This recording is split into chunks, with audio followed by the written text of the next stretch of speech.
I knew something was wrong the second my own front door clicked shut behind me and I heard a woman laugh from inside my apartment. Not a TV laugh, not a neighbor through the wall. A real close laugh, light and familiar, followed by my boyfriend's voice doing that low, "Stop, you're gonna make me spill it," like they were sharing a couch. My first instinct was stupidly practical. Maybe his sister is here. Except his sister lives 2 states away and doesn't laugh like that. My second instinct was worse. You're being paranoid. I've been called intense in past relationships, and I've worked hard not to be the girlfriend who goes straight to accusations. So I forced my feet forward like I was walking into any normal Wednesday, like I hadn't just spent 9 hours getting talked over in meetings and fantasizing about a quiet dinner. My hands were still full, grocery bag cutting into my fingers, a bunch of wilted basil sticking out like a sad flag. When I rounded the corner into the living room, I didn't see anyone. That made it almost worse. The lights were dimmer than we usually keep them, the way he likes when he's relaxing. 2 wine glasses were on the coffee table. One had lipstick smudged on the rim. Not mine. Mine is a berry shade. This was coral. There was a sweater draped over the armchair, pale gray, small. Not mine, not his. The air smelled like perfume layered over my vanilla candle, like someone was trying to cover something and didn't quite manage it. From the kitchen, he called, too bright. "Hey, babe, you're home early." I wasn't early. I was exactly on time. He knew that. I always get home at 6:20 because the train lines up that way. He knows my schedule like it's part of his. That tiny lie landed like a pebble in my shoe. I set the groceries down slowly and said, "Who's here?" There was a pause. A beat, too long. Then, "No one. Just me." I walked into the kitchen and found him at the sink, rinsing a wine glass like his life depended on it. His cheeks were pink and not from heat. The dishwasher was open, which he almost never does unless I ask. The counter was wiped down in weird streaks like someone had speed cleaned. "Why are there 2 glasses?" I asked. He didn't look at me. "I poured you one. Thought you'd want it." I stared at him. "And the lipstick?" He finally glanced up and his eyes flicked, fast, toward the hallway. "What lipstick?" The hallway closet door was slightly ajar. That closet sticks. You have to tug it. It doesn't just open. My mouth went dry. "Why is the closet open?" I heard myself say, like I was interviewing him. He laughed, like it was ridiculous. "It's not. It's..." He turned and saw it, and the laugh died midair. "Oh, weird." I'm not proud of what I did next. I didn't announce myself. I didn't give anyone a chance to explain. I walked straight to the closet and yanked the door the rest of the way open. Hard enough that the hangers rattled. No one was in there. But a pair of women's boots sat on the floor, neatly aligned, toes facing out like they were waiting to be slipped on. Brown leather ankle boots with a little gold buckle. They weren't mine. I wear sneakers and regret. I held up one boot. My voice came out too calm, which scared me more than if I'd been screaming. "Whose are these?" He exhaled through his nose like I was inconveniencing him. Okay. Don't freak out." "Don't tell me not to freak out when there are random boots in our closet," I said, and I hated that my voice shook on random. He rubbed his forehead, leaving a damp streak on his skin. It's Kara. Kara, my best friend since college. The person who knows my mom's middle name. The person who held my hair when I got sick at her bachelorette party. The person who calls me babe, too. In that way, that's always felt safe. "She was here?" I asked. "She stopped by," he said quickly. She was upset.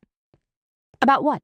He hesitated again, and I swear I could see him deciding what version of reality to hand me. "She and Mark. She thinks he's cheating. She needed to talk." Mark is her fiancé. Their wedding is in 4 months. I've sat with her while she showed me napkin colors, like it was a national security briefing. "So she came here," I repeated, "to talk to you. Alone. In my apartment. With wine." He reached for me like he could physically move this conversation into a safer place. "She didn't want to bother you at work." I stepped back. "Where is she now?" He opened his mouth and I heard a soft thunk from the bedroom like a drawer closing. He heard it too. His shoulders tightened. We both stared down the hallway like it had just breathed. "I'm going to ask you one more time," I said, and my voice surprised me with how low it was. "Where is she?" He looked at the floor. "Please don't do this." That sentence, "please don't do this," lit me up. Not because it was mean, because it was familiar. It's what people say when they're guilty and hoping you'll be kind enough to let them keep lying. I walked to the bedroom and pushed the door open. Kara was sitting on the edge of my bed. Not under the covers, not naked, fully dressed. But her hair was messy like she'd been running her hands through it, and her makeup was slightly smudged like she'd recently cried or recently something else. She was holding my sweatshirt in her lap. One of mine, the faded green one I sleep in, like a comfort item. Her eyes went huge when she saw me. "Oh my God!" Behind me, my boyfriend, Eli, said, "Babe, wait." Kara stood up so fast the mattress squeaked. This isn't..." I looked past her because I couldn't help it. My nightstand drawer was half open, the one I keep my birth control in, and on the bed, near the pillows, was Eli's Apple Watch, face down. He never takes it off unless he's charging it. He charges it on the kitchen counter. My brain did this horrifyingly clear math problem. If his watch is here, he was in bed long enough to notice it and remove it. People don't take their watch off to talk. Kara's voice was high and thin. I came over because I didn't know who else to talk to. You didn't call me, I said. You didn't text me. She swallowed. I didn't want to worry you. Eli said too quickly. She was crying. She didn't want you to see her like that. I laughed, and it sounded wrong in my own mouth. But you were fine seeing her like that. Kara looked at him, then at me, like she was watching a tennis match and losing. We didn't do anything, I swear. I needed a safe place. In my bed? I asked. She flinched. I was sitting. Eli said to lie down because I looked pale. Eli cut in. That's all it was. I turned to him. Why did you lie and say no one was here? He opened his hands. Because you get like this. That landed harder than any confession would have. Because maybe I do. Maybe my biggest flaw is that I notice too much and don't let things slide. And I've been trying to be less sharp, less suspicious, less... whatever people label women when they're right, but don't have proof yet. Kara's eyes filled. Please don't make this about... I stepped closer to her. Give me your phone. Her mouth fell open. What? Give me your phone, I repeated quieter. If nothing happened, you won't care. She looked at Eli, just for a second, but it was enough. It was the kind of glance you give someone when you're silently asking, what do we do? Not, help me calm her down. Not, this is crazy. Just, what now? I'm not doing that, Kara said, hugging her phone to her chest like a kid with a toy. That's insane. Eli said, you can't demand that. I could hear my pulse in my ears. Okay, I said, and I surprised myself with how steady I sounded. Then you both can leave. Right now. Kara blinked. You're kicking me out. Eli's voice went cold. Where am I supposed to go?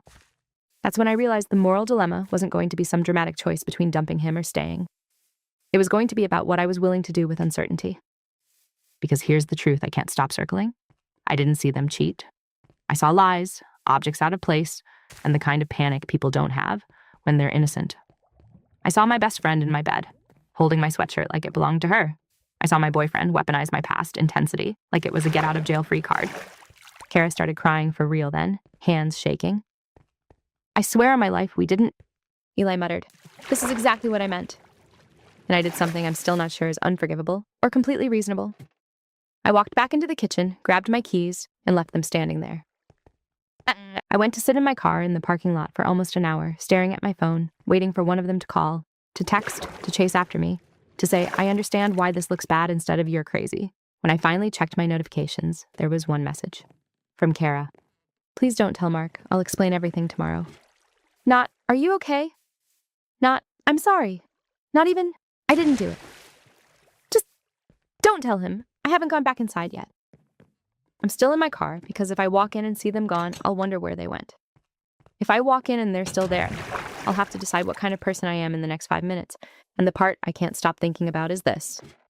If I don't tell Mark, am I protecting my best friend from a misunderstanding? Or helping her hide something that will ruin him later? If I do tell him, am I doing the right thing? Or blowing up a wedding because my brain filled in the blanks with its worst fears? All I know is my home doesn't feel like mine anymore, and I can't tell if I'm being manipulated or if I'm about to become the villain in someone else's story.